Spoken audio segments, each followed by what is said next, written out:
السلام عليكم ورحمة الله تعالى وبركاته. وعليكم السلام ورحمة الله وبركاته. إن الحمد لله نعمده ونشكره ونستعينه ونؤمن به ونتوكل عليه إذ من يهده الله فلا مضل له ومن يضلل فلا هادي له ونشهد أن لا إله إلا الله ونشهد أن محمدا عبده ورسوله ونصلي ونسلم على أشرف المرسلين سيدنا محمد وعلى آله وصحبه وتابعين وتابعي تابعين بإحسان إلى يوم الدين وبعد.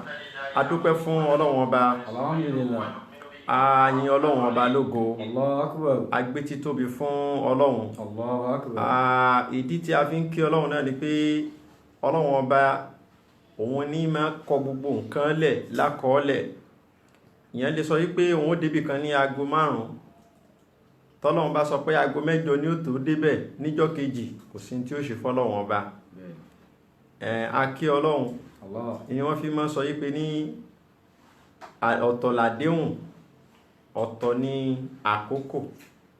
Àdéhùn ni kó má yẹ̀, àkókò lè ṣe kí ni o, ó lè yẹ̀. A kí Ọlọ́run Ọba lórí ẹ̀. Bó ti jẹ́ pé àkókò tá lábẹ̀rẹ̀ kọ́ lábẹ̀rẹ̀, àmọ́ ààyè àdéhùn. Olúwa ló máa ń sọ àsìkò tí nǹkan ó ṣe, àsìkò tọ́lọ́run bá sọ pé nǹkan ó ṣe ni nǹkan ó ṣe. Àwa tọrọ ìkẹ́ tó pẹ́ fún òjíṣẹ́ ńlá Ànábì wa Muhammad Sallallahu alaihi wasallam. bákan náà a ṣàdúrà fún àwọn àlùfáà wa, àwọn tí ó ṣe pé ní àwọn ni wọ́n ṣe jihad tí ẹ̀sìn fi di ìtòrinlẹ̀ ní gbogbo Áfíríkà, ní gbogbo West Africa, lórílẹ̀-èdè wa Nàìjíríà. Àlùbáríkà iṣẹ́ wọn, Ọlọ́run tẹ́wọ́ gba iṣẹ́ wọn, òun ló fi jẹ́ pé iṣẹ́ náà kò parun tó fi di òní. Bàbá wa àgbà Tajul Hadad, bàbá wa àgbà Tajul Mumin, bàbá wa àgbà Lágbàjì, bàbá Lámúnigun àgbà, bàbá wa àgbà Lárárọ̀, bàbá wa àgbà Níṣàrà, bàbá wa àgbà Láyégbàmí Ọ̀fà, bàbá wa àgbà Sheikh Adam Abdullahi Al-Ahlori, bàbá wa àgbà Kamaluddin Al-Hadabi. Kárí gbogbo àwọn ẹni Ọlọ́run tí àsìkò gbà wá láti máa dákọ wọn, Ọlọ́run má ṣàlàyé bá ní ṣàlékún ìkẹ́ àti ìgẹ̀ fún wọn. Bismillahi kul huwallah. Àwa ṣàdúrà fún àwọn àlùfáà wa tí wọ́n ń bẹ láyé lénìí, látòrí bàbá wa àgbà Lágbàjì nílọrin, bàbá wa àgbà Lámúnigun níbàdàn, bàbá wa àgbà Dandawi lọ́pẹ́ ìlú. Ọlọ́run bá ní ṣàlékún kàrámà tẹ̀lé gígùn fún wọn. Bismillahi ilahi. Mo wá kí gbogbo àwa tí à ń wo ètò tiwa tí ní ètò tá ń ṣe lénìí tí a pàkọ́lé ẹ̀ ní History of Saudi Arabia and Terrorism. Ìtàn bí a ṣe ṣe ìfilọ́lẹ̀ ìjọba Saudi Arabia àti bí ìwà ìfúnkankan mọ́ nǹkan, ìdẹ́rùbaráyé, ìmẹ́sìnlé kókó, bí àwọn nǹkan wọ̀nyí bó ṣe bẹ̀rẹ̀ ẹ̀rí. So òun ni nǹkan tí a fẹ́ máa ṣàgbéyẹ̀wò ní òní, nítorí pé a rí pé ọ̀pọ̀lọpọ̀ àwọn èèyàn lénìí a mọ̀ history, a sábà kí ń ka ìtàn mọ́. So àìsí máa ka ìtàn mọ́ yìí ó jẹ́ ká máa gbé àwọn ọ̀pọ̀lọpọ̀ nǹkan síra wọn, ó jẹ́ kí a máa pe ẹni tí ò yẹ ká pè lókọ̀ọ̀kan ní ókọ náà, tó sì yẹ pé ókọ tí ń jẹ́ gan ọ̀tọ̀ ni. Ṣùgbọ́n tá bá padà lọ sínú ìtàn, tá padà sínú history, àwọn kankan máa yé wa. So wàhálà tá ń fà lórílẹ̀-èdè lénìí, wàhálà tá ń fà nípa ẹ̀sìn lénìí yóò dínkù, yóò mọ níwọ̀n nígbà táwọn nǹkan yẹn bá yé wa. Ibi tí mo ti wá fẹ́ gbé ọ̀rọ̀ mi òun náà ni pé man huwa al-Muslim. What is the definition of a Muslim? How can you define a Muslim? Tán bá bí ìwọ náà léèrè pé define a Muslim. Define a Muslim. Ma haddul Muslim. Ma haddul Muslim. Define the term Muslim. The Muslim in quotes. Define it. So ìtumọ̀ tí wọ́n fún eléyìí ó lọ bí ọ̀nà mẹ́rin. Ìkan wà tí ó valid, ìkan wà in dispute, ó wà controversial. So a wà mú mẹ́rẹ̀ẹ̀rin wá káwa náà wò.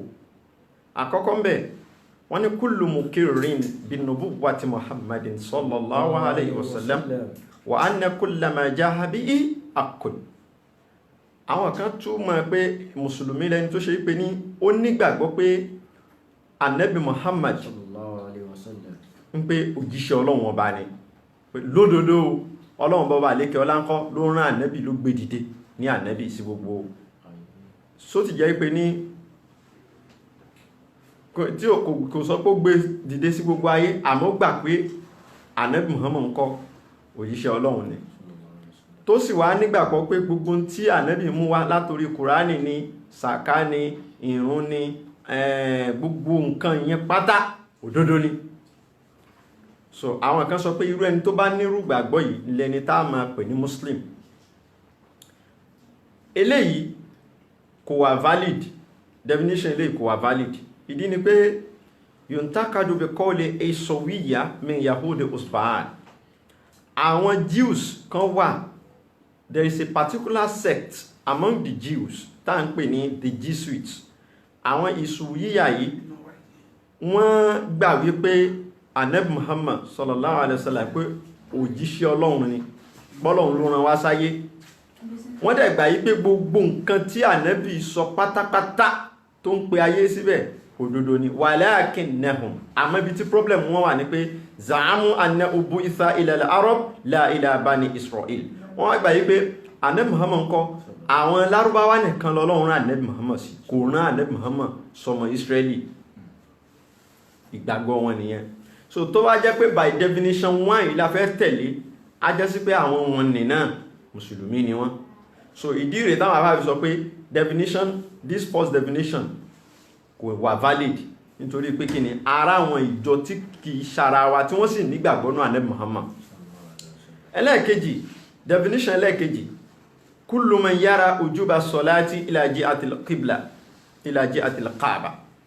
Gbogbo ẹni tó bá nígbàgbọ́ yí pé ní tá bá fẹ́ jọ́sìn fún Ọlọ́run, tá bá fẹ́ kírun, Kaaba tó wà Mẹ́kà yẹn la gbọ́dọ̀ kọjú sí. So à ń pè àwọn eléyìí ní al-Qibla. Àwọn tí wọ́n define Muslim pé a Muslim is the one who believes that Salat must be observed towards the direction of Kaaba. So àwọn eléyìí náà wọ́n define Mùsùlùmí bẹ́ẹ̀. Definition eléyìí ó wà valid, sí nǹkankan tí ó tako. Ẹlẹ́ẹ̀kẹta, kullu man qala la ilaha illallah Muhammadu Rasulullah sawahan kana mukhlisan fihi aw munafiqan mudmiran lil kufri fihi wa zandiqa. Àwọn eléyìí túmọ̀ Mùsùlùmí pé Mùsùlùmí lẹ́ni tó bá ṣe pé ní yín bá ń pe kẹ́límà la ilaha illallah Muhammadu Rasulullah tó wí bẹ́ẹ̀ lẹ́nu, yálà ìgbìn tó ń wí lẹ́nu yìí ó dé eré ọkàn rẹ̀ ní àbí ń ṣe mùnáfìkí pẹ̀lú tí ń wí lẹ́nu yìí, ń ṣàgàbàgebè pẹ̀lú ẹ̀, nǹkan yẹn ń wí lórí àwọn lásán ni kò dọ́kan rẹ̀. Èyíkéyìí ìbá òun kó jẹ́, ìbá máa wí kẹ́límà kó jẹ́ pé ń tún padà lọ bọ̀ nǹkankan lẹ́yìn, ń tún yọ lọ bá wọn ṣe nǹkankan nínú àwọn nǹkan tí ò bá ojú ọ̀nà ẹ̀sìn wa mu. Wọ́n ní eléyìí náà ń kọ́ Mùsùlùmí ni, àwọn kan túmọ̀ rẹ̀ bẹ́ẹ̀. Àwọn eléyìí là ń pè ní alul kalmatain aw alul shahadatain. Àwọn tí wọ́n define Mùsùlùmí pẹ̀lú gbogbo ẹni tó bá ti ń pè la ilaha illallah Muhammadu Rasulullah. Definition eléyìí náà ó wà valid. Torí pé láyé Ànábì gan, láyé Ànábì wa Muhammad sallallahu alaihi wasallam, àwọn ọ̀pọ̀lọpọ̀ ẹlòmíì náà tí wọ́n pera wọn ní Mùsùlùmí, t'Ànábì sì recognize wọn ní Mùsùlùmí, wọ́n tún yọ lọ bá wọn abọ̀rìṣà, wọ́n yọ lọ bá wọn ṣe, wọ́n jọ ń ṣe ẹ̀rí, wọ́n tún jọ ń níbi tí wọ́n ti ń pàdé ní meeting, wọ́n sì ń wá mọ́ṣáláṣí, wọ́n sì ń kírun. Ànábì ò sì sọ pé kèfèrí ni wọ́n. So yẹn túmọ̀ sí pé ó ti pẹ́ tí mùnáfìkì ti ṣe kí ni o tó ti wà, mùnáfìkì ó sì máa wà dàlìkìyámọ̀ Ọlọ́run ni. So wọ́n fi judgment ẹ sí ẹni sọ́wọ́ ẹnikẹ́ni láti máa yọ àwọn èèyàn kan kúrò pé àwọn eléyìí wọ́n yọ lọ ṣe bọ̀rìṣà torí bẹ́ẹ̀ ńkọ́ wọ́n ṣe mùsùlùmí. Wọ́n fi judgment wọn sẹ́nikẹ́ni ní ọwọ́ wa, ukimuhum illallah, ìdájọ́ wọn wà lọ́dọ̀ Ọlọ́run. Ẹlẹ́ẹ̀kẹrin, definition kẹrin, òun ni tí bàbá wa Ibn Taymiyyah tí wọ́n mú wá. Ta ni Ibn Taymiyyah? Ibn Taymiyyah ni àfáà kan tí a bí ní ọdún 1263 tó kú ní ọdún 1328. Ìgbà táwọn fẹ́ túmọ̀ al-Muslim, wọ́n ní kullu mukirin bi uduthi al-alam, bi uduthi al-alami wa tawhidi sani'i wa kidami'i wa sifati'i wa adli'i wa hikmati. Àwọn ní gbogbo ẹni tó bá jẹ́wọ́ tó gbà wípé ní ayé tá a wà nú ẹ̀ yìí ṣíṣẹ̀ ló ṣẹ̀, ìtumọ̀ ni pé ayé tá a wà nú ẹ̀ yìí wọ́n dáa ni, kò dára rẹ̀. Bákan náà tẹ́ni yìí tó wá nígbàgbọ́ wípé ní ẹnìkan ló dá gbogbo nǹkan yìí, tó sì jẹ́ wípé ẹni tó dá gbogbo nǹkan tó wà láyé pátápátá ẹni náà kò ní ìbẹ̀rẹ̀. Ẹni tó bá tó wá nígbàgbọ́ nínú eléyìí yóò tó wá nígbàgbọ́ nínú ìròyìn ọba tó dá gbogbo àwọn nǹkan wọ̀nyí, yóò tó wá nígbàgbọ́ wípé Ọlọ́run ọba tó dá gbogbo àwọn nǹkan wọ̀nyí ńkọ́ ọba onídọ́gba ni tí kìí ṣọba tí mọ́ ṣàbòsí. Yóò tó wá nígbàgbọ́ wípé Ọlọ́run ò dá nǹkankan àfi kó ní ìdí kan tó àtàṣì mọ́. Yóò tó wá jẹ́ wípé ní nafi tashbih anhu, yóò tún máa wá gbà wípé ní gbogbo nǹkan tó bá jọ mọ́ àwọn ìròyìn ìrújú àgbọ́dọ̀ fi ròyìn Ọlọ́run ọba. Bákan náà bi nubuwwati Muhammadin sallallahu alaihi wasallam, a tún nígbàgbọ́ wípé Ànábì Muhammad kọ́ òjíṣẹ́ Ọlọ́run ọba lódodo ni.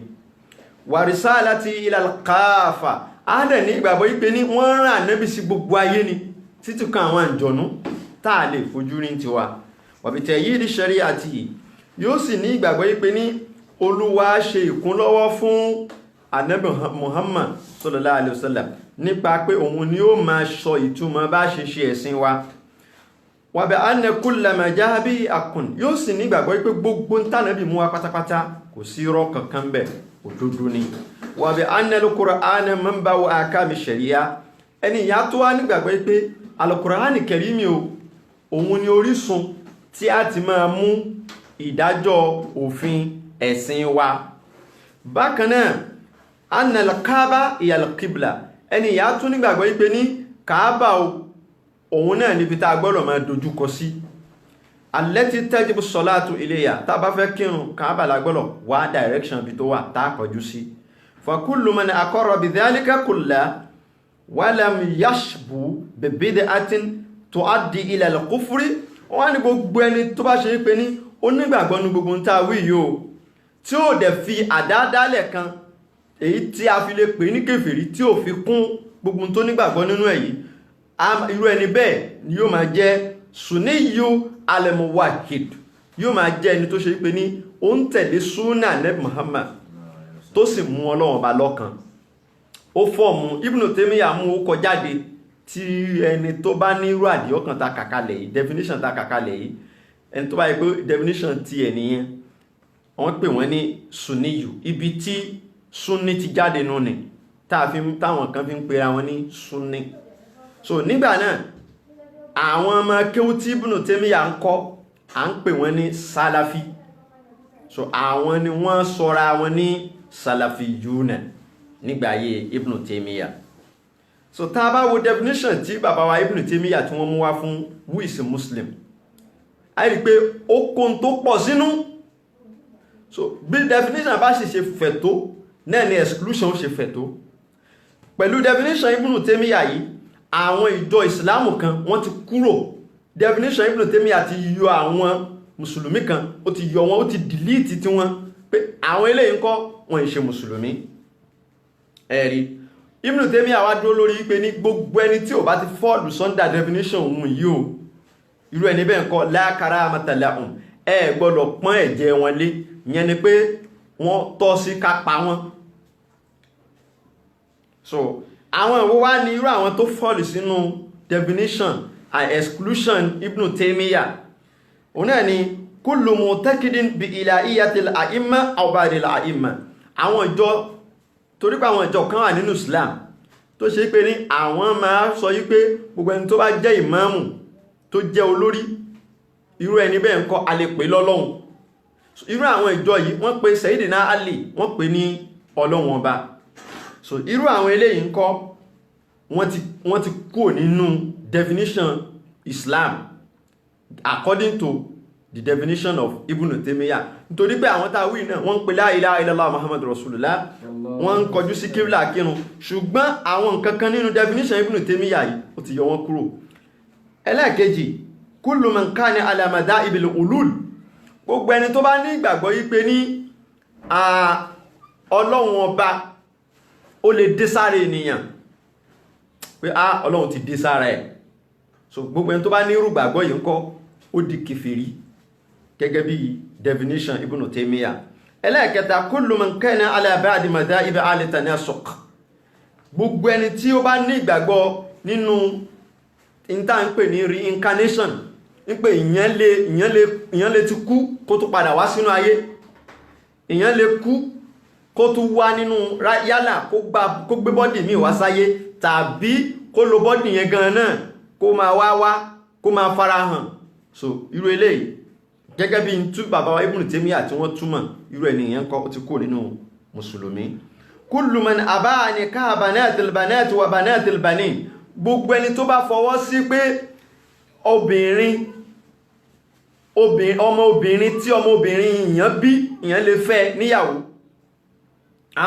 banatil banat, ọmọ lóbìnrin ní pé ìyàn lè fẹ́ gbogbo torí pé àwọn ìjọ kan wà nínú Islam tí wọ́n fọwọ́ sí irú àwọn eléyìí, gẹ́gẹ́ bí in tí Ibn Taymiyyah tó túmọ̀ yìí, wọ́n ti kúrò nínú ìjọ Islam ìṣara wa. Wa banatil banin, ọmọbìnrin tọmọkùnrin náà bá bí, àwọn ìjọ tó fọwọ́ sí pé ìyẹn lè fẹ́, wọ́n kúrò nínú ìjọ Islam. kullu man qala anna shari'ata al-Islam tunsa fi akhir zaman, gbogbo ẹni tó bá nígbàgbọ́ yí pé ní sharia Islam o tó bá di òpin ayé o, sharia Islam ńkọ́ kò ní exist mọ́. So gbogbo ẹni tó bá nírú gbàgbọ́ yìí ó kú lábẹ́ àṣíà Islam. wa kullu man aba'a ma nassa al-Qur'an ala tarimi aw harrama ma aba'a al-Qur'an nassan la yutamalu ta'wil, gbogbo ẹni tó bá ní gbàgbọ́ yìí pé ní in tí al-Qur'an ṣe lẹ́tọ̀ọ́ nǹkan yẹn ńkọ́ alẹ́sọ́díà alẹ́pẹ̀ lára mú, tó sì jẹ́ pé àyà Qur'an wá tí ó dàrú rárá tó fi hàn wá wípé ní nǹkan yìí ńkọ́ ẹ̀tọ́ ni, tẹ́ni yẹn wá sọ pé èèwọ̀ ni, irú ẹni bẹ́ẹ̀ gẹ́gẹ́ bí definition Ibn Taymiyyah kìí ṣe mùsùlùmí. Tàbí ẹni tó bá pè nǹkan kan nínú tí Kùránì pè léèwọ̀, tẹ́ni yẹn wá sọ pé nǹkan yẹn ńkọ́ alẹ́tọ́ àti máa ṣe, bí ìṣìnà, bí ọtí mímu. So gẹ́gẹ́ bí definition Ibn Taymiyyah, ẹni yẹn ńkọ́ ó ti kúrò nínú mùsùlùmí. Àwọn tán wá ríra wọn gẹ́gẹ́ bí Sálàfí, wọ́n lẹ́tọ́ àti pa láti fìdá bẹ́ẹ̀ lórí. Gbogbo àwọn kàtígórì ta kàkalẹ̀ yìí ni Ibn Taymiyyah fọwọ́ sí pé ní la karamata lahum, ẹ má pọ́n wọn lé rárá. Tẹ́ bá rí opportunity àti pa wọ́n, ìṣe ni kẹ́ pa wọ́n. So níbi eléyìí, àwọn ọmọ kéwú tí Ibn Taymiyyah kó jọ nígbà ayé rẹ̀, wọ́n ṣe oríṣiríṣi àwọn nǹkan tó pọ̀. Wọ́n á máa lọ síbi tí wọ́n bá ti ń ta ọtí, bí a palọ̀ tàbí hòtẹ́ẹ̀lì, wọ́n á lọ àtáàkì wọn mọ́ bẹ̀, wọ́n lu gbogbo àwọn èèyàn tí wọ́n bá ń bẹ̀, gbogbo ọtí tí wọ́n kójọ síbẹ̀ wọ́n á dànù, wọ́n á fọ́ gbogbo ìgò yẹn pátápátá. Bákan náà wọ́n á máa àtáàkì àwọn àfáà tí ń woṣẹ́, àwọn astrologist tí wọ́n wà nígbà ayé náà tí wọ́n jẹ́ àfáà, àwọn ọmọ kí Ibn Taymiyyah wọ́n á máa lọ àtáàkì wọn gẹ́gẹ́ bí instruction tí àfáà wọn tá a pè ní Ibn Taymiyyah tó fún wọn. Ẹ̀rí Ibn Taymiyyah ó introduce theorem kan, àbí kí n pè ní theory kan tá ń pè ní at-ta'ifatul mumtani'a. So lábẹ́ ìdájọ́ ta'ifatul mumtani'a yìí, ìdájọ́ ẹni wípé ní imtani'at an kullu ta'ifatin imtani'at an sha'iratin min sha'airil islam sabita hatta walau lam yakun tarkuha kufran mithlu al-adhan yushra'u qitalu 'alayha. Ó ní gbogbo ìjọ tẹ́ bá rí nínú ẹ̀sìn Islam, gbogbo ìjọ tẹ́ bá rí nínú Islam tó bá tako nǹkan kan nínú nǹkan tí a ń ṣe nínú Islam tó dẹ̀ fìdímúlẹ̀ pé wọ́n ní ká máa ṣe, tẹ́ bá wá rí ìjọ kan nínú Islam tó tako nǹkan yẹn, kódà kó ṣe pé àìṣe nǹkan yẹn kò sọ̀yàn di káfìrí, ó kọ síbẹ̀ bẹ́ẹ̀ pé kódà kó jẹ́ pé nǹkan yẹn kò sọ̀yàn di káfìrí, ẹ wá rí àwọn ìjọ kan tí wọ́n tako nǹkan yẹn, ó ní irú àwọn ìjọ bẹ́ẹ̀ ńkọ́ ẹlẹ́tọ́ àti àtáàkì wọn, tó bá já sí kẹ́ pa wọn. Ẹ̀rí wọ́n wá mú àpèjúwe wá, ó ní kódà kó ṣe ìkámọ̀ gbígbé tàbí ìrun ní pípè, pé ìrun pípè ṣe mọ̀ pé tá bá fẹ́ kírun nísìn, tá bá pèrun ṣáà nínú rùn ànírun abẹ́ẹ̀kọ́, táwọn ìjọ kan bá wá tako pípèrun ń pé lọ́dọ̀ tí wọ́n ń kọ́ wọn kìí pèrun o, àmọ́ wọ́n ń kírun, wọ́n ń ṣàlùwàlá, wọ́n ń ka Kùránì náà ni wọ́n ní. wọ́n lọ ájì, wọ́n yọ sàká, àwọn náà ń gbààwẹ̀ Ramadan. Àmọ́ ní tìtorí pé wọ́n tako ìrun pípè, according to Ibn Taymiyyah, ẹlẹ́tọ̀ àti bá wọn jà kẹsẹ̀ pa wọ́n torí pé kíni wọ́n ti di kèfèrí. So níbi eléyìí Ibn Taymiyyah tó wá dúró, ó tó wá sọ wípé fa àwánù ta'ifa mumtani'a wa ansaruha minha fima lahum wa alayhim. Tẹ́ bá tún wá rí àwọn ìjọ kan táwọn ò tako nǹkankan nínú òfin ẹ̀sìn, wọn tako nǹkankan, àmọ́ wọ́n ń ṣe ìkáàánú tàbí ìrànlọ́wọ́ fún ìjọ tí a pè ní ìjọ tí ń tako nǹkankan nínú Islam ta'ifa mumtani'a. Ìdájọ́ tẹ́ fún àwọn ìjọ tí náà lẹ́fà wọn náà nítorí pé kíni wọ́n ń káàánú wọn. So gbogbo nǹkan tí Ibn Taymiyyah sọ yìí, tá bá lọ wọnú tírà rẹ̀ tó kọ Majmu' Fatawa Juzi'u 28, the 28th volume, kẹ́ lè mọ̀ pé àfáà náà ní ìmọ̀ tó pọ̀, ó sì máa ń kọ tírà gan. So Majmu' Fatawa yìí, tírà tó yẹ pé tán bá kó kalẹ̀ yóò ga tó báyìí, 28th volume ẹ bá ń bẹ̀. Ó tún kọ ìkan Fatawa al-Kubra, a bá ń bẹ̀ náà, Juzi'u kẹta. Ìṣẹ̀lẹ̀ kan wá ṣẹlẹ̀ nígbà ayé Ibn Taymiyyah, nígbà tí wọ́n fi jẹ mufti. Ẹni tá ń pè ní mufti ni pé ẹni tí a máa lọ bèèrè ìdájọ́ ẹ̀sìn wa ní ọwọ́ rẹ̀. Ó jẹ mufti ní Syria nígbà lọ́dún náà lọ́hùn. So ẹni tó wá jẹ́, wọ́n ń pè nìkan ní Asaf Nasrani. Asaf Nasrani yìí pastor ni, àgbà nínú ẹ̀sìn Christianity ni, ó sì jẹ́nú àwọn alàgbà wọn. Ìṣẹ̀lẹ̀ kan wá ṣẹlẹ̀, Asaf Nasrani ó wá bú Ànábì wa Muhammad sallallahu alaihi wasallam, ó sọ̀rọ̀ òdì sára Ànábì wa Muhammad sallallahu alaihi wasallam. Àwọn kéèsì yẹn wá dọ́dọ̀ wali Dimashq, ẹni tó jẹ́ governor of Syria, tí ó appointi Ibn Taymiyyah gẹ́gẹ́ bí mufti. Wọ́n wá kó ẹjọ́ yẹn déwájú ẹ̀. Ó wá sọ wípé ní ìdájọ́ tóun ó fún Ibn Taymiyyah, tóun ó fún Asaf Nasrani tó bú Ànábì Muhammad yìí, Ibn Taymiyyah ní kó lọ mú fatiwa wá in táwọn ó ṣe fún bàbá yìí. Ìgbàtí Ibn Taymiyyah wá mú fatiwa wá ní ìṣe ni kí wọ́n lọ pa Asaf Nasrani, arákùnrin yìí, pé pípa nìkan pa nítorí pé ó bú Ànábì wa Muhammad sallallahu alaihi wasallam. Ìgbàtí gọ́ọ̀nà wá gbọ́ ìdájọ́ náà, ó wá fojú sùnùkùn wo ọ̀rọ̀ yẹn. Òun wá sọ yí pé ní, ó wá pe Asaf Nasrani pé tó gbọ́n tí àwọn àfáà wí, wọ́n ní ká lọ pa ẹ́. Àmọ́ tèmi wá fẹ́ fún ẹ̀rí, wà mú kan nínú méjì. Nínú kó gba Islam, kó di mùsùlùmí, ká gbé ọ̀ràn tó dá yẹn, ká gbé kó lórí rẹ̀, àti kí wọ́n lọ pa ẹ́, mú kan nínú méjèèjì. Kó má di mùsùlùmí kan lọ pa ẹ́, àbí kó di mùsùlùmí kan má pa ẹ́. Asaf Nasrani oníkan fún ní wákàtí díẹ̀ kóhun lọ ronú sí. Ìgbà tó wá dé, wá sọ wípé ní ashhadu alla ilaha illallah wa ashhadu anna Muhammadan abduhu wa rasuluhu. Òun di mùsùlùmí, òun gba Islam, òun ó lọ wẹ̀, òun sì máa ṣe Islam. Ẹgbọ́n lọ́wọ́ bá tóbi jàmáà. Allahu Akbar. Ní kí wá ní ó fà á tí gómìnà fi fún ní ṣọ́ìsì yìí, ó yẹ kí n sọ ń bẹ̀ yẹn. Ìgbà tí gómìnà yìí tó fojú ṣùnùkùn wọ rẹ̀, ó rí pé ẹni tí wọ́n ló bú Ànábì Muhammad yìí kò déédé bú Ànábì Muhammad. Ibn Taymiyyah àti ọmọ kéwu rẹ̀ kan tí wọ́n pè ní Al-Faraqi, àwọn ni wọ́n sún arákùnrin yẹn dé bí tó ṣe yẹn. Ọ̀rọ̀ kan ló pa Ibn Taymiyyah àti ẹni yẹn pọ̀.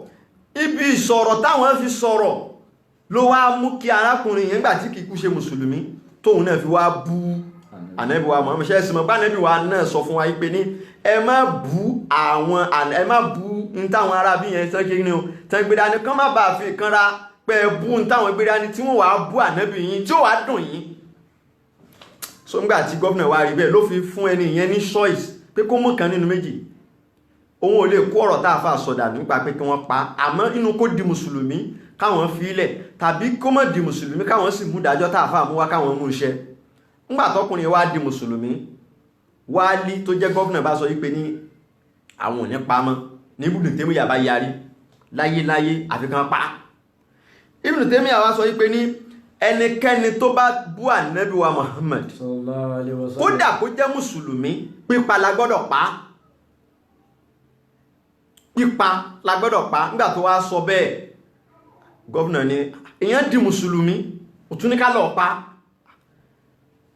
ni gọ́vnà bá ní kan fílẹ̀ pé wọ́n gbọ́dọ̀ pa. Ibn Taymiyyah wá lọ kó gbogbo àwọn ọmọ kéwé wọ́n sì pọ̀, wọ́n wá bẹ̀rẹ̀ sí ní pariwo ní ààfin ọba ẹni tó jẹ́ gọ́vnà yìí. Wọ́n bẹ̀rẹ̀ sí protest tí wọ́n ń pariwo gan tí wọ́n dá wàhálà alẹ̀ nípa àfi kí wọ́n pa ẹnìyàn. So nídìí eléyìí gọ́vnà yìí wá pàṣẹ wípé ní kí wọ́n lọ arrest Ibn Taymiyyah kí wọ́n lọ jù sẹ́wọ̀n. So yẹn ni ẹ̀wọ̀n àkọ́kọ́ tí Ibn Taymiyyah ó kọ́kọ́ ṣe nípasẹ̀ wípé ní ó ń gbé ìjọba adarí ìjọ Islam ó gbó lẹ́nu. So lẹ́yìn tó padà tún jáde ó padà tún continue irú ìwà yìí náà, ó padà tún continue ẹ̀ débi wípé ní àìmọye ìgbà làwọn àfáà ẹ̀sìn ni wọ́n ń pè sákìyèsí tí wọ́n ń pè sí debate ọ̀hún tó ń sọ yìí arákùnrin yìí ó dé stage kan wọ́n ní láti sọ fún wípé ní àwọn ọ̀rọ̀ tó ń sọ yìí àwọn tó ń dúró lórí lọ gbà wípé mọ́sáàbù Imam Ahmad ni gbogbo mùsùlùmí kọ́ ló gbọ́dọ̀ tẹ̀lé tó ń sọ yẹn. Ó ní ara gbogbo mùsùlùmí gbọ́dọ̀ ṣe tó ń ṣe yẹn gangan ni, kì í sọ̀rọ̀ pé ọ̀rọ̀ mọ́sáàbù Imam Ahmad. So àìmọye ìlú ni wọ́n ti lé kúò níbẹ̀ yẹn, ó padà dèrò Misra, Egypt. So wọ́n lé káàkiri from one place to another nítorí pé ń dájọ̀gbọ́n lẹ̀ nínú ẹ̀sìn. Àwọn ìjọ terrorist àgbáyé lẹ́nu bí àwọn ISIS, Al-Qaeda, Boko Haram, gbogbo wọn bẹ́ẹ̀ ìlànà Ibn Taymiyyah yìí ni wọ́n gùn. Lẹ́fì máa rí pé wọ́n lè blow mọ́ṣáláṣí, wọ́n lè ju bọ́m̀bù sí mọ́ṣáláṣí nítorí pé ẹni tí ò bá ti ṣe èyí táwọn ń ṣe yẹn wọ́n gbà pé káfìrí ni, gẹ́gẹ́ bí tí Ibn Taymiyyah sì kọ́ wọn, wọ́n gbọ́dọ̀ pa. Kódà kó ṣe pé ní mọ́ṣáláṣí ni wọ́n ti bá yín, wọ́n gbọ́dọ̀ pa yín. Lẹ́ẹ̀mà rí pé wọ́n ń ju bọ́m̀bù sí mọ́ṣáláṣí, wọ́n ń àtàkì mọ́ṣáláṣí, wọ́n ń àtàkì ṣọ́ọ̀ṣì. Kírísítẹ́nì ní kọ́kọ́ ní kèfèrí lọ́dọ̀ tí wọn. Gbogbo ẹni tí ò bá ti ṣe àkídà tí wọ́n yẹn káfìrí ni, wọ́n gbọ́dọ̀ pa ni. So irú gbogbo yín tẹ̀ ń wò wáyé ní ìsìn kíni kèfèrí ní lọ́dọ̀ àwọn ṣèkáwù, lọ́dọ̀ àwọn ìjọ Ibn Taymiyyah àfìrí gidi. Irú wọn náà ni wọ́n wá ń padà wá dé gbogbo àwọn ìgboro Èkó Nàìjíríà ń sìn tí wọ́n ń pera wọn ní orúkọ tí wọ́n ń pera wọn sí ṣe bẹ́ẹ̀. Àwọn tó ń jà àkíkàtọ̀ alùsúnà gangan tí wọ́n ń pè ní alùsúnà ńláwà yìí, òun ni àwa táwò òpera bẹ́ẹ̀, táà pera wa bẹ́ẹ̀, táà ń ṣe ìsìlámù, táà ń kírun, táà ń gbàwẹ̀, táà ń ṣe ájì tó yí pé ní à ń gbọ́ wáàsí, à ń lọ lé kéwú, táà pera wa ní nǹkan kan. Àwa gangan ni alùsúnà. Ṣé ẹ wá rí àwọn ni terrorist táwọn wá ń pera wọn ní alùsúnà. Tẹ́ bá rí tí àwọn ṣèkáwò Boko Haram tí wọ́n ń pera wọn, tẹ́ bá wo àṣìyá flag wọn kí náà pera wọn, wọ́n ní alùsúnà wal jamaa. Wọ́n láwọn ni alùsúnà wal jamaa. Àwọn dẹ̀ ni terrorist. So tẹ́ bá wá rí ẹnìkan tó pera ẹ̀ ní alùsúnà tó bọ́ sí orí social media tí wọ́n sọ pé òun kọ̀ndẹ́mù tí àwọn ṣèkáwò ń ṣe, òun kọ̀ndẹ́mù àwọn tó ń ju bọ́m̀bù irọ́ ní ń pa, ìkankan náà ni wọ́n. Gbogbo àwọn tán ń pera wọn ní alùsúnà yẹn, gbogbo wọn pátápátá tán bá blow ṣọ́ọ̀ṣì bí kan àbí wọ́n blow mọ́ṣáláṣí nílẹ̀ Haúsá tó wá dórí social media tí wọ́n ń bú ṣèkáwò, irọ́ ni o. Àkídà kan náà ló jọ wà lórí wọn. Àwọn eléyìí náà gbàgbọ́ pé gbogbo orú wa yìí àtọ́sí kan pa wá. Ìkankan náà ni wọ́n yàtọ̀tọ̀ síra wọn. Ọwọ́ pé àwọn tilẹ̀ Yorùbá ń bí wọn tí máa ju bọ́m̀bù la fi ń ròyìn pé wọ́n yìí ṣe terrorist ni wọ́n o. Ẹ wá jẹ́ ká lọ sínú hadith. Irú àkídà tó wà lórí Ibn Taymiyyah yìí, ká wá justify ẹ̀, ká gbé yẹ̀wò nínú òfin Islam. Ǹjẹ́ ó lẹ́tọ̀ọ́ kí ẹni tó jẹ́ adarí ìlú kó sọ pé nǹkan báyìí ni, kí àfáà kan wá sọ pé nǹkan yẹn ń kọ̀ òun ò ní tẹ̀lé, kó wá ní kí wọ́n lọ bẹ̀rẹ̀ sí ní da ìlú rúmọ́ ìjọba yẹn lórí. Ẹjá lọ sínú hadith Ànábì wa Muhammad sallallahu alaihi wasallam. Àwọn kan ní pé mazhabu yẹn, mazhabu àwọn Zaidiyya ni. Àwọn ìjọ kan wà tá ń pè ní az-Zaidiyya. Àwọn ní ìjọ àkọ́kọ́ nínú Islam tí wọ́n kọ́kọ́ sọ yí pé ní ìyẹn lẹ́tọ̀ al-khuruj al-khuruj ala al-hakim az-zalim. Pé tẹ́ ẹ bá fi rí pé ẹni tó jẹ́ adarí ìlú pé ó ń ṣe nǹkan tí ó wà lójú ẹ̀, ẹ lè challenge ẹ̀, ẹ lè go against ẹ̀. Àwọn az-Zaidiyya ni. Irú àkídà yẹn òun náà ni Ibn Taymiyyah gùn lé lórí. Ẹ já wá lọ wọnú hadith kan tí ó wà ní Sahih Muslim an Abi Salam qala. Bàbá wa Uzaifatu Yaman, Uzaifatu bin Yaman, wọ́n sọ pé ní ya Rasulallah, inna kunna bi sharrin faja'a Allahu bi khairin fananu fi'i fahal min wara'i hadha al-khair sharrun. Wọ́n sọ pé ní ilé òjíṣẹ́ Ọlọ́run Ọba sallallahu alaihi wasallam, a wà nínú nǹkan tí ó dá tẹ́lẹ̀tẹ́lẹ̀ tá ń ṣe. Ọlọ́run wá dé, ó rán ẹ wá sínú ayé, ó wá fi dáadáa ó fi rán ẹ wá sínú ayé. Àwa bọ́ sínú dáadáa, a bọ́ sínú wà tó dá, a bọ́ sínú wà mímọ́.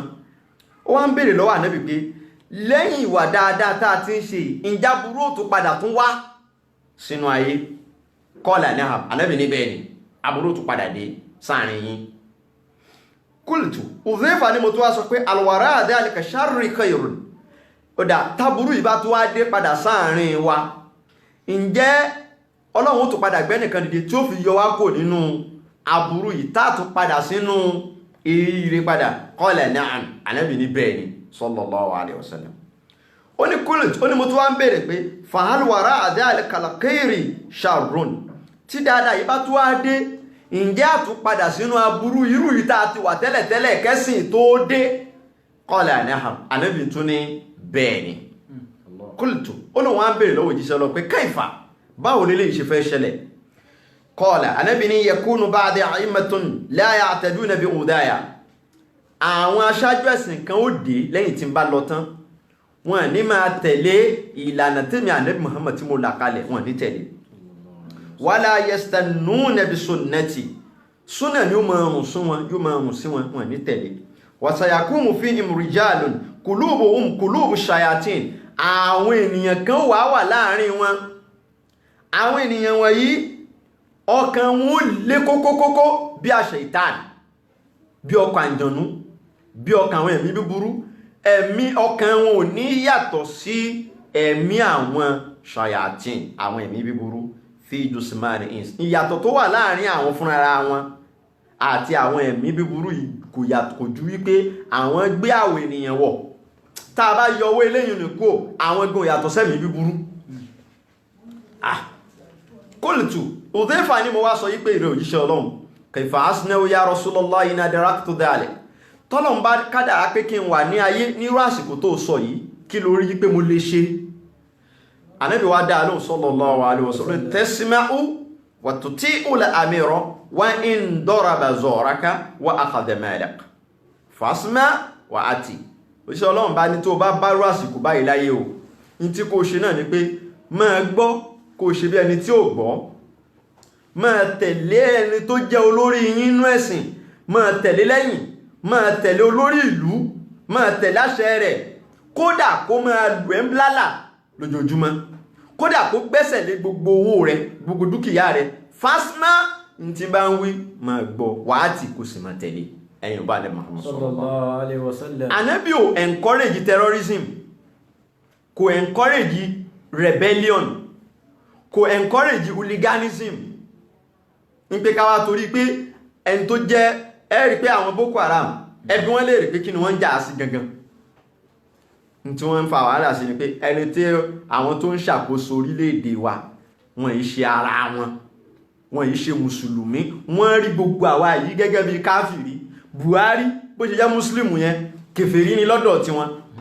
Wọ́n máa wá ṣe nínú wàásù wọn, mo ti gbọ́ dáadáa tí Ṣèkáwò ń sọ wípé kí Buhari ó di mùsùlùmí, kí Buhari gba Islam kó di mùsùlùmí.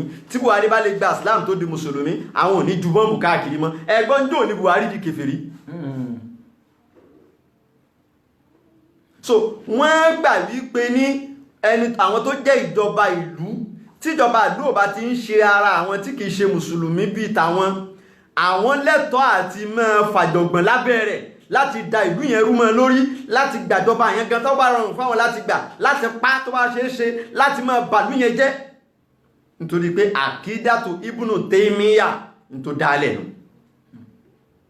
ẹ̀rí nínú àdísì ìmí àdísì lè ta kàtán yìí sọ ìwò ni Albani náà kọ̀nfàmù pé sọ ìwò ni a bá nínú Mustadrak so àti àwọn tíra àdísì mi ẹ̀wà rí àwọn tá a pè ní Zaidiyya àwọn ìjọ tá a dákọ̀ lẹ́ẹ̀kan wípé àwọn gbà wípé ìyẹn lè challenge gọ́ọ̀mẹ́ntì ìyẹn lè rebel ìyẹn lè revolt lábẹ́ gọ́ọ̀mẹ́ntì àwọn aṣọ wípé àdísì ta kàtán yìí kọ́ wọ́n ní mọ̀ọ́dúwù ni wọ́n ní àdísì irọ́ ni ànábì ò lè sọ bẹ́ẹ̀ láíláyé nítorí bẹ́ẹ̀ ńkọ́ àwọn ọmọ ṣe táwọn ń ṣe yẹn ni so irú àdísì ta kàtán yìí sì létí àwọn Boko Haram wọ́n jù dànù ni wípé mọ̀ọ́dúwù wọ́n ní ànábì kọ́ ló sọ bẹ́ẹ̀ níbi tánàbì sallallahu alaihi wasallam sọ pé man kadaba alayya tí wọ́n bá jẹ́ pé ọ̀rọ̀ kẹ̀mí ni bá sọ ẹnikẹ́ni tó bá sọ pé rọ́rọ̀ náà falyatabawwa maq'adahu minan nar kí ẹni bẹ́ẹ̀ máa múra àyè tó fẹ́ hostel tó fẹ́ dé sí ti wà nínú náà ready made ní ń kú sòsí báyìí ní lọ bẹ̀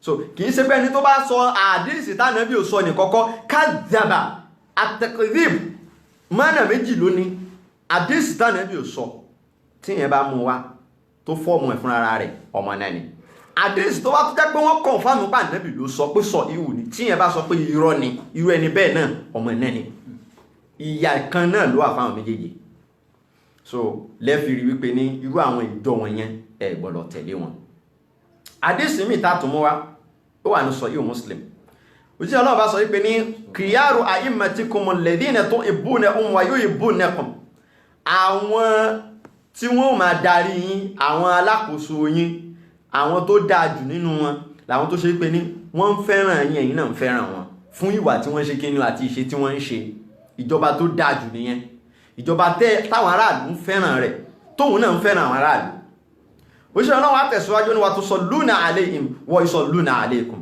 ìjọba tó dáa jù ní ìjọba tó yẹ pé ní ẹ̀ ń ṣàdúrà fún wọn ní gbogbo ìgbà fún yín tí wọ́n ń ṣe àwọn náà ń ṣàdúrà fún yín padà wa shiraru a'immatikum alladhina tabghudunahum wa yubghidunakum ẹ wá rí ìjọba tó burú jù ní ìjọba tó yẹ pé ẹ̀yin aráàlú ẹ̀ ń bínú sí wọn ẹ̀ ń lòdì sí wọn àwọn náà ń lòdì sí yín ẹ̀rí wa tal'anunahum wa yal'anunakum ìjọba tó worst jù ní ìjọba tó yẹ pé aráàlú ń gbé ṣépè òun náà ń gbá aráàlú ṣépè àjọ ń ṣépè fúnra wa Nàìjíríà ni kò dẹ̀ ní dáa fún wọn àwọn náà máa pé orí yín burú ẹ̀yin mẹ̀kúnnù ayé yín ò ní dáa ní ìjọba tó worst nìyẹn qalu kulna àwọn sàhábà wa ń béèrè lọ́wọ́ òjíṣẹ́ Ọlọ́run pé ya Rasulullah afala nunabidhuhum inda dhalik tọ́rọ̀ bá wá rí báwọn tíjọba ò dáa tí ń wà burú ǹjẹ́ a lè lọ attack ìjọba ká fi pátípá ká overthrow rẹ̀ ká di kúkú ká gbàjọba lọ́wọ́ ẹ̀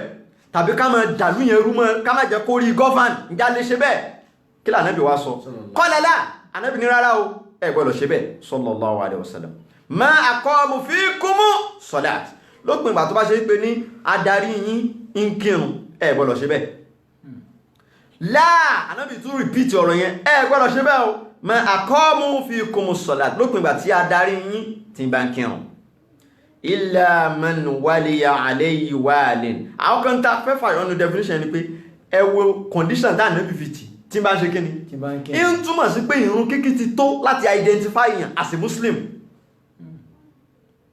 kí nìyàn tún wá káàkiri láì yàtọ̀ sẹ́ni tó fẹ́ mọ̀ọ́mọ̀ máa dàlúrú tó fẹ́ sọ̀rọ̀ ẹ̀ di tẹ́rọ́rìstì ìrun kíkí nìkan ti tó tó ní bá Ànábì padà tún sọ́nà àdísìmí al-farqu alladhi baynana wa baynahum as-salat ìyàtọ̀ ń tó the thin line bridge the only bridge tó demarcate mùsùlùmí àti káfìrí òun náà ni ìrun kíkí so salat is enough to define what a Muslim is now ngbàtí ó wá sọ bẹ́ẹ̀ tán àdísì yẹn wá tẹ̀síwájú Ànábì wá ní àyàfi man waliya alayhi walin ẹni tí ó bá rí adarí kan tí ẹni tó jẹ́ adarí yìí ra'ahu ya'ta shay'an min masiyatillah tí adarí yìí wá ń ṣe nǹkan tó lòdì sí òfin Kùránì falyukr ma ya'ti min masiyatillah kí ẹni yẹn kó ṣe ní wàásù kó sọ wípé ìtẹ́ ń ṣe yóò ìjọba o kò dáa. Ẹ rí pé ẹ wo gba àwọn àfáà ọ̀pọ̀lọpọ̀ àfáà mi lè sọ pé gba àfáà wọn a máa sábà máa sọ tíjọba bá ń ṣe tí ò dáa wọ́n sọ wọ́n ṣe ní wàásì ẹ̀rù gbọ́dọ̀ bá yẹn láti ṣe yẹn ẹ̀sìn gbà wá láàyè yẹn ni wọ́n ń pè ní activism. So Rasulullah, he encourages activism. You can be an activist, there's nothing wrong in that, but not a terrorist. There is a difference, in fact a huge difference between an activist and a terrorist.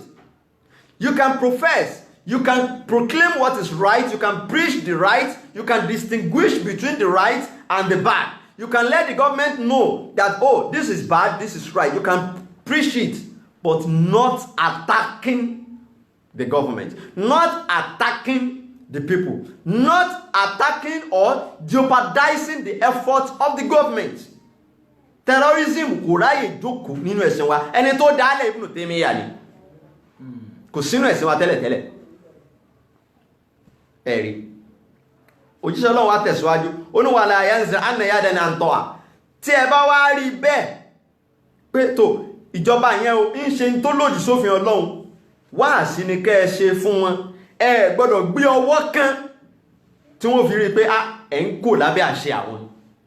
So ìjọ Islam ò gbọ́dọ̀ gbéra ẹ̀ kó lábẹ́ àṣìyá ìjọba nínú ìlú tó wà kó wá revolt tàbí kó rebel. Àdísì tako òjíṣẹ́ Ọlọ́run tako sallallahu alayhi wa sallam. Inú àdísì mi Ibn Umar ló gba àdísì wa ó ní ya awliya alaysa ta'lamuna anna Rasulullahi alaysa ta'lamuna anna Allah anzala fi kitabihi man ata'ani faqad ata'a Allah. Ó ní ẹ̀yin ará yìí ẹ̀yin èèyàn yìí ṣé ẹ mọ̀ wípé èmi tí mò ń bá yín sọ̀rọ̀ yìí ànábì Ọlọ́run ni mí. Ṣé ẹ mọ̀ wípé ní Ọlọ́run ọba ó sọ kalẹ̀ nínú Al-Qur'ani rẹ̀ wípé gbogbo ẹni tó bá ti tẹ̀lé mi ànábì ó ti tẹ̀lé òun Ọlọ́run ọba. Ṣé ẹ mọ̀ bẹ́ẹ̀ ni? Min ta'ati Allah an tuti'uni. Ìtẹ̀lé mi ànábì Muhammad náà ní jásí pé ń tẹ̀lé àṣẹ Ọlọ́run ọba. Wa inna min ta'ati an tuti'u a'immatakum. Níwá nínú ìtẹ̀lé mi ànábì náà ní kẹ́ ẹ máa tẹ̀lé àwọn tá a bá fi so lórí lé yín lórí. Àwọn tá a bá fi ṣaṣíwájú yín kẹ́ ẹ máa tẹ̀lé àṣẹ wọn. Ìyẹn náà ní jẹ́ pé ẹ̀ ń tẹ̀lé àṣẹ mi ànábì Muhammad sallallahu alaihi wasallam. Ó ní wa in sallu qu'udan táwọn tán jẹ́ aṣáájú yín bá jókòó ń kírun kan sọ pé tó wọ́n dáadáa wọ́n bá dáadáa wọn débi pé wọ́n lè dìde kírun mọ́ wọ́n wá ń jókòó kírun ànábì náà yìí náà jókòó kírun lẹ́yìn wọn. Ẹ gbọ́dọ̀ sọ pé àgbọ̀nà ti rí léyìí aṣáájú yìí jókòó kírun ẹ̀yin náà jókòó kírun sallallahu alayhi wa sallam. Sallu qu'udan ajma'in gbogbo yẹn jọ jókòó kírun. Inú àdísì mi ìyàwó Aisha radiyallahu ta'ala anha wọ́n sọ wípé ní salla Rasulullahi sallallahu alayhi wa sallam fi bayti wa huwa shaq fa salla jalisan. Ní àsìkò ìgbà kan ara Ànábì Muhammad mokun ká má sọ kejì ó tẹ̀ díẹ̀. Ànábì wá kírun ní ìjókòó. Wa salla wara'ahu qawmun qiyaman. Àwọn tí wọ́n wá fẹ́ kírun lẹ́yìn rẹ̀ òun ni ìmáàmù ó jókòó. Àwọn kan nínú àwọn tó tò lẹ́yìn rẹ̀ làwọn bá dìde wọ́n wà náà wọ́n ń kírun lẹ́yìn ànábì wọ́n wá dúró ànábì sì wà ní jókòó. Fa ashara ilayhim an ajlisu ànábì wá nawọ́ sí wọn ń pé kán ṣe kí ni ó fi ọwọ́ ṣe báyìí fún wọn pé ìjókòó ni kán jókòó. Falamma nsarafa nígbà tá ànábì wá sálámà níbi ìrun yẹn qala ànábì wá sọ báyìí pé sallallahu alaihi wasallam innama ju'ila al-imamu liyutamma bihi. Àwọn tí wọ́n jẹ́ ìmáàmù tẹ́ ń kírun lẹ́yìn wọn wọ́n wà ń bẹ̀ gẹ́gẹ́ bí figọ ẹbí wọ́n gbé wọn kalẹ̀ síbẹ̀ kẹ́ ẹ lè máa ṣe tí wọ́n bá ń ṣe ni. Fa idha raka'a farka'u. Tí ìmáàmù yín bá rùkú ẹ̀yin náà gbọ́dọ̀ rùkú. Wa idha rafa'a farfa'u. Tó bá gbérí òkè bí rùkú ẹ̀yin náà gbọ́dọ̀ gbórí òkè ni kódà kó ṣe pé ìgbẹ̀ yẹn kò yẹ kó rùkú. Ó wá ti rùkú nìyẹn ẹ̀yin náà ó rùkú. wa idha salla jalisan tó bá jókòó kírun sallu julusan ẹ̀yin náà jókòó kírun lẹ́yìn rẹ̀ nígbà tẹ́ bá ti yàn mọ́mù mi Rawahu Bukhari hadisi lè ta kàtán yìí wà ní Sahih Bukhari ẹ wá rí àwọn Zaidiyya ìjọ kan nínú àwọn gulat ni tí wọ́n sọ̀dọ̀ kó lójú ẹ̀nà ìsìn wa wọ́n gbàgbé wípé ní ìyẹn lè rebel against a leader, a Muslim leader. Kódà kó mọ gbogbo Kùránì lórí tẹ́ bá ti rí kó ṣe nǹkan kan tí ò bá ti yín mu ẹ lè rebel lẹ́yìn ẹ̀rí àwọn tó wá fọwọ́ sí pé ní kódà ẹ lè ní ìmáàmù méjì tí ìmáàmù kan ò bá tẹ́ yín lọ́rùn ẹ̀yàn ìmáàmù mi lẹ́wàá rí àwọn ìjọ táwí àwọn ìjọ terrorist táwí ìmáàmù kan lè máa kírun ní mọ́ṣáláṣí kan tí kì í bá ti ṣe pé wọ́n fẹ́ràn rẹ̀ àbí wọ́n gba tiẹ̀ wọ́n lè dá ìkámọ̀ mi lẹ̀ nínú mọ́ṣáláṣí yẹn wọ́n lè dá kámọ̀ mi lẹ̀ kán máa kí tí wọ́n wá fọ́ ọmọ jọ̀mọ́ mi Allahu Akbar Allahu Akbar ashhadu an la ilaha illallah ìmáàmù tí ó máa wò pé ara abo làwọn eléyìí wọ́n fẹ́ bẹ̀rẹ̀ wàhálà nù wọ́n ṣe bẹ́ẹ̀ lẹ́kọ̀ọ́ dáadáa wọ́n fẹ́ bẹ̀rẹ̀ wàhálà nù ká máa dá gbogbo nǹkan rú àwọn ẹlẹ́bàá ń bẹ̀ they are purely and crystal clear terrorists nothing but terrorists ẹ̀rí wọn la fi ń kéde fáwọn ìjọba wa tẹ́ ẹ̀ bá tètè múra ìjọba Nàìjíríà ń sùn tẹ́ ẹ̀ bá tètè múra kẹ́ ẹ wá nǹkan ṣe lórí àwọn ará bíi wọn ní pẹ́ máa lu bọ́ǹbù tí wọ́n máa ju bọ́ǹbù ẹ mọ̀ pé wọ́n send audio clip kan lẹ́nu jọ́ mẹ́ta yìí tí wọ́n ń sọ̀rọ̀ òun bẹ òun tẹ̀wọ̀n lórí ni òun bẹ lórí ni inú lára wọn síra wọn ara wọn náà ni wọ́n jọ ń bára wọn jà ní wọ́n á sọ̀rọ̀ pé òun bẹ lórí mùsùlùmí sí mùsùlùmí ká máa sọ pé àbẹ̀ ara wa lórí ẹ dákun tí ilé ìbá wa mọ bí wọ́n ṣe ń ṣe bọ́ǹbù ṣé kò ní fọ́ọ̀mù kí ni wọ́n ti pè militia group yóò fọ́ọ̀mù militia group yóò gbà yóò máa ju bọ́ǹbù báwo làwọn Boko Haram ṣe bẹ̀rẹ̀ ṣebí bí eré ni àìka nǹkan kún àìpé orí àwọn ìjọba bí eré wọ́n dá Boko Haram múlẹ̀ Boko Haram has now come to stay is going nowhere. Ibn Taymiyyah yìí lára àwọn tó tún wá mú àkídà rẹ̀ lẹ́nìkan tá ń pè ní Muhammad bin Abdul Wahhab ta ni Muhammad bin Abdul Wahhab òun náà ni ẹnìkan tí a bí ní ọdún 1703 tó kú ní ọdún 1792. Muhammad bin Abdul Wahhab yìí gbogbo àkídà Ibn Taymiyyah ń tẹ̀lé ó wá jẹ́ ẹnìkan tó yẹ pé a bí ní àyè kan ní Najdi al-Huyayna fi Najdi yẹn ó wà nínú ààyè kan lè ní tá ń pè ní Saudi Arabia ibẹ̀ ní Najdi wà àmọ́ níjọ́ tá ń wí kò tí ì sí tó ń jẹ́ Saudi Arabia àwọn Lárúbáwá láti bẹ̀rẹ̀ ni láti gbáyé wọn ni wọ́n ní consensus ruler ìyẹn ni pé Lárúbáwá ò ní adarí ẹyọ kan ṣoṣo tí ń govern gbogbo Arabian Peninsula wọ́n ní Lárúbáwá ò ní so kálukú ìlú kéréje abúlé kọ̀ọ̀kan kálukú máa ń ní wá ẹ̀yìn kí náà ti ń pè àmírù tiẹ̀ bí baálẹ̀ tiẹ̀ ni kálukú máa ń ní baálẹ̀ tiẹ̀ ni nínú wọn ní adarí kan pàtó tí yẹn lè sọ pé tó adarí gbogbo ilẹ̀ Lárúbáwá rèé gẹ́gẹ́ bí ó dàbí ilẹ̀ Yorùbá ni ṣe mọ̀ pé ilẹ̀ Yorùbá a ní ẹni tá lè sọ pé bí ọba tó táwà sọ pé tó òun ló senior jù ní gbogbo ilẹ̀ Yorùbá bó tẹ̀ jẹ́ pé yẹn náà argument ó máa wáyé ní orí àmẹ́bẹ̀kọ́ là ń lọ so ìgbà tó wá di wípé Muhammad bin Abdul Wahhab yìí ó bẹ̀rẹ̀ dáwà rẹ̀ nítorí iṣẹ́ mọ̀ pé àkídà wọn ni àkídà wàhálà ni òun náà wọ́n bẹ̀rẹ̀ sí ń lé láti ìlú kan bọ́ sí ìlú mi ni ọmọ Uyayna gangan ni Uyayna ló kọ̀lú rẹ̀ so àmọ́ bí Uyayna yẹn kọ́ ló ti bẹ̀rẹ̀ dáwà rẹ̀ ìlú tó ti bẹ̀rẹ̀ dáwà rẹ̀ ńgbà wàhálà rẹ̀ pọ̀ wọ́n lè kó ń bẹ̀ ọba àtẹ̀bálẹ̀ tìlú wọn Uyayna ló padà wá pé máa bọ̀ ńlé ó wá padà wá lọ establish ilé kíwẹ̀ ń bẹ̀ gbà tó yá tí wàhálà rẹ̀ tún pọ̀ ní Uyayna wọ́n padà tún lè kó ń bẹ̀ tó jẹ́ ìlú tá ti bí gangan ó padà wá di èrò Diriyya ìlú kan náà ní tí ó ń jẹ́ bẹ̀ nílẹ̀ Lárúbáwá Diriyya yìí tó padà wá lọ yìí ibẹ̀ ni àwọn ẹbí kan ń gbé àwọn ẹbí yẹn ní jẹ baálẹ̀ abúlé yẹn àwọn là ń pè ní Alu Saud ẹ máa fọkàn bá ìtàn yẹn lọ Alu Saud àwọn ẹbí Saudi so ìlú abúlé níjọ́ náà Dìríyà ni wọ́n ń gbé ibẹ̀ lábúlé ibẹ̀ lórí ìrun tiwọn ibẹ̀ làwọn ń gbé tán ti ń jẹ baálẹ̀ Muhammad bin Abdul Wahhab wá wọ̀lú ìwá hunaka iltaqa bi amir Dìríyà al-amir Muhammad bin Saud ó wá padà wá ní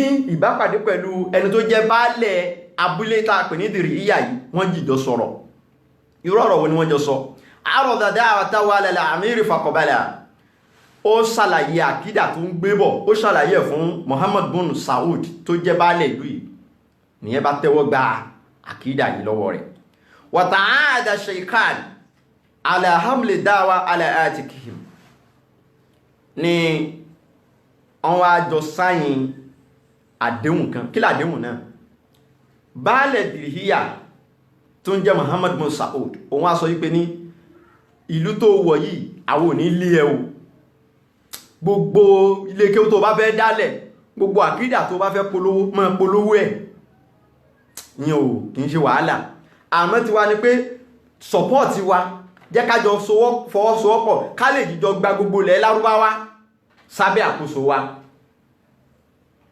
so nítorí pé èrò Muhammad bin Saud yìí èrò rẹ̀ ní láti expand territory rẹ̀ kó má jẹ́ pé Uyayna Dìríyà abúlé yẹn nìkan ni ó máa govern in táwọn ó wá ṣe fún wọn náà ni pé àwọn náà ó ṣègbà láàyè fún ọ a ṣègbà láàyè fún ọ a kún ẹ lọ́wọ́ láti lè jẹ́ kí ìjọ tó dálẹ̀ yìí Wàhábíyà láti lè di pé ó gbáyè jù báyìí lọ wọ́n á jọ kọwọ́ bọ̀wé níjọ́ náà mùbáyà tí wọ́n ṣe níjọ́ náà ni wọ́n pè ní Mubaya'atu ad-Dir'iyya ní ọdún 1744 Mubaya'atu ad-Dir'iyya wọ́n jọ sign so adu wal misaq ń bẹ láàrin ẹni tó pinlẹ̀ Saudi àti Muhammad bin Abdul Wahhab lẹ́yìn eléyìí ọ̀pọ̀lọpọ̀ àwọn àfà tí wọ́n jẹ́ alùsúnà níjọ́ náà ní gbogbo agbègbè yẹn ni wọ́n sọ pé Muhammad bin Abdul Wahhab èyí tó gbédè yìí ń ṣara súnà nẹ́bì ni wọ́n ń takò kódà bàbá tó bí Muhammad bin Abdul Wahhab àgbàfà ni nínú mazhabu Hanabila òun náà wà lára àwọn tó takò ọmọ rẹ̀ Muhammad bin Abdul Wahhab tó dá ìjọ Wàhábíyà sílẹ̀ bákan náà àwọn àfà míì náà àwọn ọmọ ìyá rẹ̀ náà tí wọ́n jọjọ́ ọmọ bàbá kan náà táwọn náà jáfà wọ́n dìde wọ́n takò pé n tó ń sọ yìí kò rí bẹ́ẹ̀ nípa pé kẹ́ máa dájọ́ pé ẹni tí kìí bá tí ò bá ti sí lórí àkídà ti yín ìbá máa kírun kan pa ní tí wọ́n ágìw tí wọ́n bá fà lé lórí nìyẹn pé tẹ́rọrísìmù lélẹ́yìí eléyìí sára ẹ̀sìn tánà fi gbé wà ẹ̀yìn eléyìí àwọn Dìríyà yìí ọba baálẹ̀ Dìríyà yìí wọ́n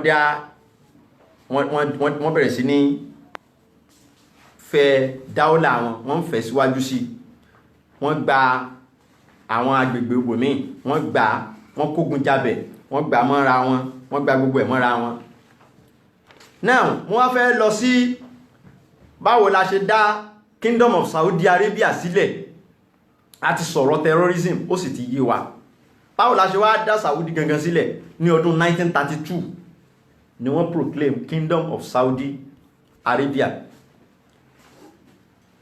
ní ẹlòmí o máa wí pé ní gbogbo agbègbè tá lọ ṣe ájì yìí Mẹ́kà Medina pé ṣe bíbẹ̀ l'Ànábì wa Muhammad gbé ṣé àwọn Lárúbáwá tó wà ń bẹ̀ ń sìn ṣé wọ́n ń ṣe fámílì Ànábì Muhammad wọ́n yìí ṣe fámílì rẹ̀ o kò sí fámílì Ànábì kankan Mẹ́kà mọ́ bẹ́ẹ̀ni ẹni tó jẹ́ the last descendant of Rasulullah ọmọ tó jẹ́ ọmọ Ànábì tó rúlù Mẹ́kà kẹ́yìn òun là ń pè ní Hussein ibn Ali ipò tó wà jẹ́ 37th generation ìyẹn ni pé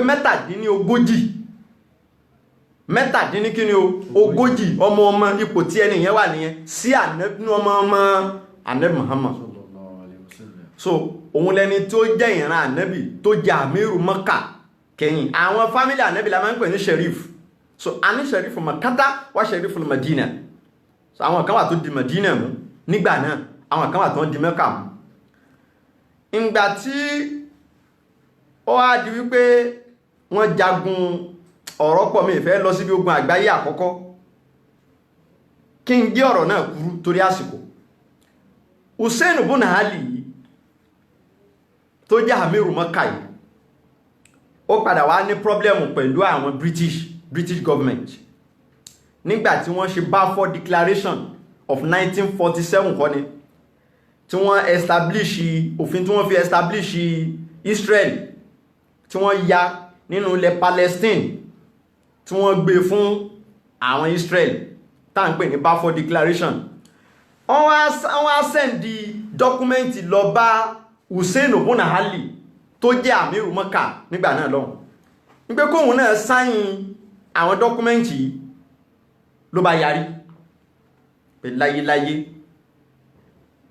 tí wọ́n bá ti ẹ̀ gba ilẹ̀ Palestine fún àwọn Yahudi, àwọn Zionist, wọ́n gbọ́dọ̀ bá ọwọ́ tóun nínú irú ìwé bẹ́ẹ̀. Ó wá kọ̀ láti buwọ́ lu àwọn treaty tí wọ́n gbé wáyé tá ń pè ní the Treaty of Versailles. The Treaty of Versailles ní ọdún 1919 nìyẹn ṣẹlẹ̀. So ìgbà tó wá di wípé lè ṣẹlẹ̀, Hussein ibn Ali ó ti ṣe àwọn British government, wọ́n ti ní ẹ̀ṣẹ̀, wọ́n ti dìímú, ti kọjá ayé rẹ̀ nù. Wọ́n nínú àwọn tí ń sọ̀pọ́ọ̀tì rẹ̀ tẹ́lẹ̀ làwọn náà wà. Gbogbo àti ó lóun fẹ́ jẹ́ sultan gbogbo ilẹ̀ Lárúbáwá, ọba gbogbo ilẹ̀ Lárúbáwá, Maliki Bilad al-Arab, wọ́n sọ̀pọ́ọ̀tì ẹ̀. Àmọ́ ní kété tó ti sọ yí pé òun ò ní gbà kí wọ́n fún àwọn Israeli nínú ilẹ̀ Palestine, gbà náà wọ́n ti mú lọ́tà. Ẹ sì má gbàgbé yí pé nínú ríjíọ̀nù yìí kan náà, ìtòsí ibẹ̀ náà ni àwọn dìrì ìyá wà táwọn jẹ́ Alu Saud, táwọn ń jẹ baálẹ̀ sí lérèkó tí wọ́n ti jọ jagun rí. Àwọn Alu Saudi, àwọn ẹbí Saudi àti Hussein ibn Ali tó jọba Mẹ́kà, wọ́n ti pàdé lógun rí, tó ṣe pé ní Hussein ibn Ali win ní ogun yẹn. Àmọ́ nígbà tó di wípé àwọn British government wọ́n padà ní ẹ̀yìn ẹ̀, wọ́n wá sọ̀pọ́tì àwọn Alu Saud, wọ́n kó ohun jà fún wọn. Àwọn èèyàn wá lọ àtàkì Hussein ibn Ali bọ́n ṣe gba ìjọba kò ní ọwọ́ rẹ̀. Èyí ló fà á tí gbogbo ẹbí Ànábì tí wọ́n fi tán ní gbogbo region yẹn dọ́là. Wọ́n padà wá fọ́nká, wọ́n padà wá di èrò Jordan, Morocco, Bahrain, padà àwọn ibi tẹ́ẹ̀tì máa bá wọn nù, tán padà ti lọ dá Mamlaka mi ilẹ̀. So àwọn Muhammad bin Saud yìí, òun padà wá gba ìjọba yẹn, àtàwọn ọmọ ẹ̀ wá padà ń jọba lẹ́yìn rẹ̀, bí wọ́n ṣe bẹ̀rẹ̀ Kingdom of Saudi Arabia nù ni wọ́n ṣe bẹ̀rẹ̀ rẹ̀ nù.